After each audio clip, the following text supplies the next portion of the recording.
Israel और Hamas की जंग और ज्यादा भीषण होती जा रही है और दिन बर दिन ये और ज्यादा खतरनाक होती जा रही है। नुकसान दोनों ही ओर से बराबर हो रहा है और सबसे ज्यादा नुकसान अगर किसी को पहुंच रहा है तो वो है आम नागरिक। इससे पहले आपको याद होगा कि जब ये जंग शुरू हुई थी और जब जवाबी कार्रवाई इजरायल की ओर से हमास पर होनी थी, उससे पहले ही इजरायल ने तमाम नागरिकों से जो गाजा पट्टी पर रहते हैं, खासतौर पर जो उत्तरी क्षेत्र में रहते हैं, उनको कह दिया था कि आप वहां से खाली कर दक्षिण क्षेत्र की ओर मूव कर जाएं।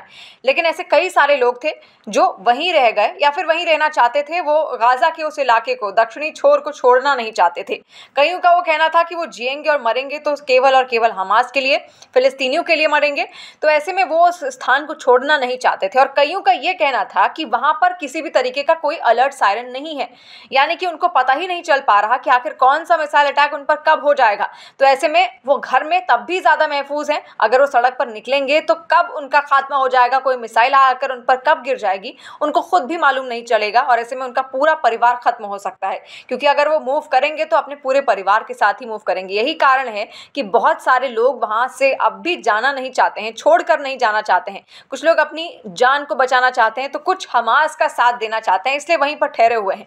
ऐसे में सबसे ज्यादा नुकसान भी उन्हीं को पहुंच रहा है। इससे पहले बहुत सारे सवाल भी उठे इजरायल पर, क्योंकि गाजा पट्टी का जो इलाका है उसके बाहर पर इजरायल ने अपनी 3 लाख से भी ज्यादा जो फोर्सेज हैं उनको तैनात करके रखा हुआ था। 3 लाख से ज्यादा रिजर्व सैनिक उसके वहां पर खड़े थे, लेकिन उनको अंदर आने की अनुमति या कमांड नहीं दी जा रही थी इजरायल की तरफ से। इसके पीछे भी एक बहुत बड़ा कारण है, क्योंकि एक जाल बिछाया हुआ है हमास ने पूरे गाजा पट्टी में, जिसको अगर लांघा गया तो इजरायल को सबसे ज्यादा नुकसान होने वाला है। क्योंकि ये कोई 1 या 2 दिन की सोची समझी रणनीति नहीं है, बल्कि 1 साल से भी ज्यादा का वक्त लेकर हमास ने पूरी प्लानिंग की है इजरायल को फंसाने की। तो ऐसे में उस पर युद्ध अपराधी का तो जो आरोप है वो तो लग ही रहा है।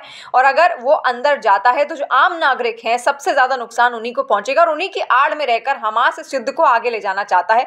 जो लोग हैं उन्हीं को अपना सहारा बनकर वो इजरायली सेना को मारना चाहता है या फिर खत्म करना चाहता है या फिर यहूदियों को खत्म करना चाहता है। और ऐसे में वो ये भी चाहता है कि जो आरोप है वो सीधे सीधे इजरायल पर लगे, ना कि हमास पर लग पाए। तो ऐसे में बहुत सोची समझी रणनीति के साथ हमास भी आगे बढ़ रहा है। जो वहां पर अंदर सुरंगें हैं वो हमास की ओर से बिछाई गई हैं और जगह जगह पर उसने बॉम्ब्स लगाए हुए हैं, ताकि अगर कोई भी गलत कदम इजरायली सैनिक वहां पर रखता है तो तुरंत पूरी की पूरी बटालियन एक बार में उनका सुपड़ा साफ हो सकता है। तो आप समझिए कि ये जंग खिंचने की जो वजहें हैं वो आखिर कितनी ज्यादा हैं। क्योंकि इजरायल सीधे तौर पर अंदर घुसना नहीं चाहता, क्योंकि वो कोई भी नुकसान किसी भी तरीके का या कोई भी आरोप खुद पर नहीं झेलना चाहता, ना ही वो जो आम और मासूम नागरिक वहां पर रह रहे हैं उनको कोई नुकसान पहुंचाना चाहता है। लेकिन हमास यही चाहता है कि यही गलती इजरायल करे, और इसी वजह से अब तक उसकी फोर्सेस बाहर अंदर नहीं गई हुई थी और बाहर ही खड़ी थी। लेकिन रविवार को कुछ सैनिक अंदर भेजे जाते हैं और खान यूनिस जो क्षेत्र है हमास के अंदर, गाजा के अंदर खासतौर पर, वहां पर सबसे ज्यादा जो आमने सामने की जंग है हमास और इजरायली सैनिकों के बीच में वो देखने को मिलती है। तो देखिए किस तरीके की रणनीति के साथ इजरायल अब आगे बढ़ेगा और हमास उसको देखते हुए अपनी रणनीति किस तरीके से मरोड़ता है, इस पर सबकी निगाहें टिकी हुई हैं।